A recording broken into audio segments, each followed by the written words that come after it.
Hey, what's up everyone? Welcome back to my YouTube channel. एक काम करते हैं ना, क्यों ना हम इसे लेक्चर को हिंदी में करते हैं, बिकॉज आई फील कि यार ये इंग्लिश में वो मज़ा नहीं आ रहा लेक्चर लेने में. So from today onwards I am gonna be taking this lecture in multilanguage. So may be Hindi, may be English. इससे I would be more comfortable to speak and teach. तो लास्ट लेक्चर में हमने rational number से start rational number के बारे में थोड़ा पढ़ा.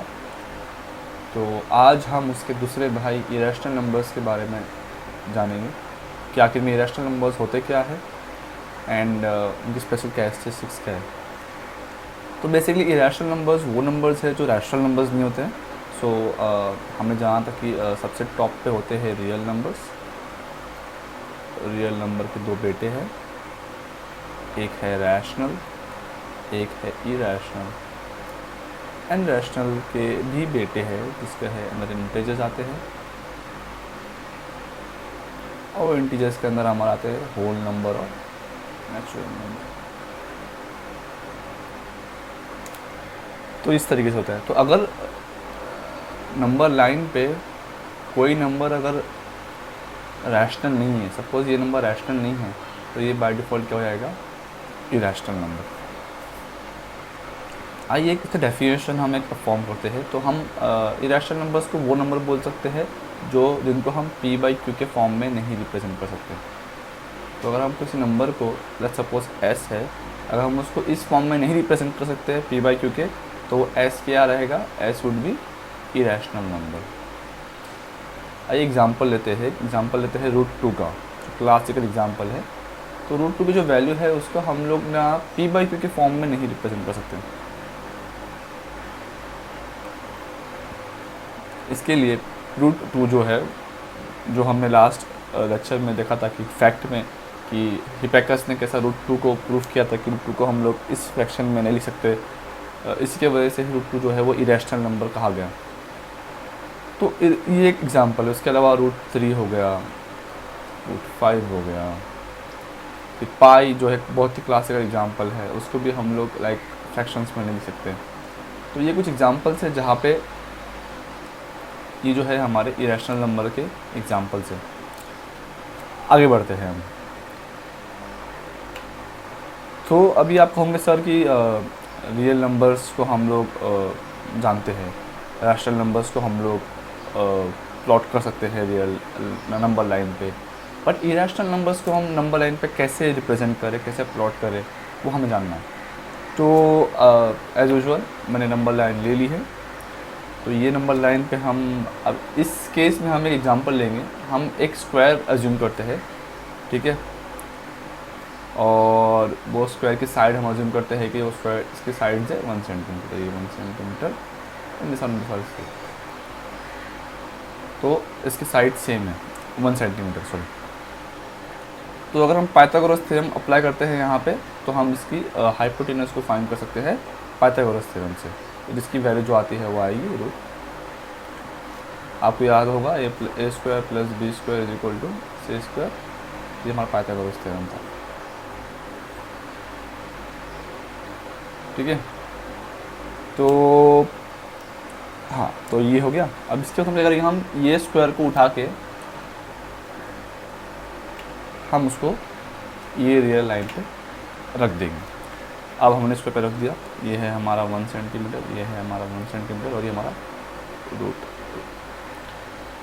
अब हम क्या करेंगे, अब हम एक आर्क ड्रॉ करेंगे यहाँ से. तो हमने अभी एक आर्क ड्रॉ कर लिया. तो ये जहाँ पे ये जो आर्क रियल नंबर लाइन में मीट होगा, ये मेरा √2 का पॉइंट. आई होप आपको समझ में आ रहा है क्या हो रहा है.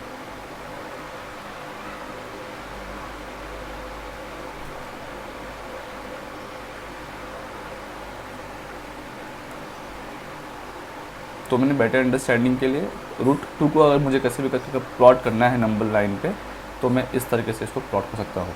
√2 की वैल्यू जो होती है, अगर आपको जानना है, तो √2 की वैल्यू होती है 1.414. या ये कंटिन्यू होता है, इट डजंट स्टॉप्स देयर. तो ये बेसिकली आप देखो तो 1.4 या 1.5 एग्जैक्टली यहीं पे शो आती है. तो इस तरीके से हम लोग किसी भी नंबर को √3 को, √5 को, जो भी हमारे इरेशनल नंबर्स है, हम उन्हें आराम से प्लेस कर सकते हैं नंबर लाइन पे। एक एग्जांपल और लेता हूँ मैं। √3 के बाद आता है √4। √4 की वैल्यू होती है 2, तो 2 तो मेरा यहाँ पे है, तो √3 की जो वैल्यू रहेंगी वो भी यहीं कहीं पे होंगी, √3। सिमिलरली √5 की वैल्यू यहाँ रहेगी, एंड ऐसा ये चलता जाएगा सिलसिला। आते हैं मेरे बहुत ही पसंदीदा, one of my favourite section which is EFAM, जहाँ पे हम थोड़ा सोचते हैं और स्टेटमेंट्स को हम थोड़ा एनालाइज करते हैं कि आखिर में स्टेटमेंट बोलना क्या चाहता है। तो पहला स्टेटमेंट बोल रहा है कि every irrational number is a real number. मतलब ये सब बोल रहा है तो जितने भी इरेशनल नंबर है वो रियल नंबर है। तो लॉजिकली राइट है, बिकॉज ऑब्वियसली रियल नंबर जो है वो सबके पापा है, तो नीचे अगर रैशनल और इरेशनल नंबर उनके बेटे हैं तो बाय ऑब्वियसली इरेशनल नंबर जो होगा वो रियल नंबर के अंदर प्रेजेंट होगा। तो ऐसा ही कोई एक इरेशनल नंबर मैं नहीं बता सकता हूँ जो रियल नंबर के बाहर हो। तो ये अगर रियल हमारा नंबर लाइन है तो यहाँ पे हर एक नंबर जो होता है वो रियल नंबर को रिप्रेजेंट करता है। तो इसी नंबर लाइन पे हमने इरेशनल नंबर्स को रिप्रेजेंट किया हुआ है। तो ऐसा नहीं है कि कोई अलग सी एक लाइन होंगी जहाँ पे इरेशनल नंबर्स होते होंगे, नहीं, इरेशनल नंबर्स भी रियल लाइन के अंदर ही, रियल नंबर्स के अंदर ही अवेलेबल होते हैं। सेकंड क्वेश्चन क्या बोल रहा है, तो ये स्टेटमेंट मेरा बट ऑब्वियस ट्रू है। सेकेंड स्टेटमेंट मेरा बोल रहा है कि every point on number line is of the form m, where m is a natural number. Sorry m नहीं है, ये √m है। तो every point on number line is of the form √m। चलिए फिर से नंबर लाइन को हम ड्रॉ करते हैं। अब ये बोल रहा है कि √m के फॉर्म में, बट m क्या है, हमारा m नेचुरल नंबर है, तो m की वैल्यू जो होगी वो 1 से लेके 2 से लेके इन्फिनिटी तक जाएगी, बट ये पॉजिटिव नंबर्स होंगे। तो चलिए √1 तो मैं रिप्रेजेंट कर सकता हूँ, √2 को मैं रिप्रेजेंट कर सकता हूँ, पॉजिटिव नंबर्स को मैं आराम से रिप्रेजेंट कर सकता हूँ, बट नेगेटिव नंबर्स का क्या? तो ये स्टेटमेंट जो है वो फॉल्स है, बिकॉज मैं नेगेटिव नंबर्स को रिप्रेजेंट नहीं कर सकता हूँ।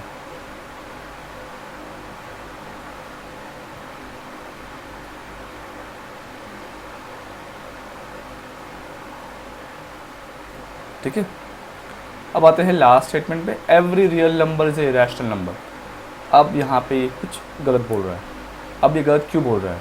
मैंने कहा था कि रियल नंबर जो है वो ऊपर है, सुपीरियर है, और उसके नीचे है रैशनल और इरेशनल। तो अब ये बोल रहा है कि सारे जो रियल नंबर्स है वो इरेशनल नंबर्स के अंदर आ रहे हैं। ये पॉसिबल नहीं है, बिकॉज इरेशनल नंबर जो है वो छोटा सेट है और रैशनल नंबर जो है वो बड़ा सेट है। ठीक है, तो मैं अभी एक एग्जांपल दे दूंगा जहाँ पे ये स्टेटमेंट जो है वो फॉल्स हो जाएगा, और सबसे इजी एग्जांपल रहेगा 2, जो कि एक रियल नंबर है और वो इरेशनल नंबर नहीं है। It's not a irrational number, because 2 को मैं इस फॉर्म में लिख सकता हूँ। तो ये एक एग्जांपल मैंने दे दिया जहाँ पे मैंने एक रियल नंबर लिया 2, जो कि रैशनल नंबर्स के इसमें आता नहीं है, hence this statement is false. I hope it's clear.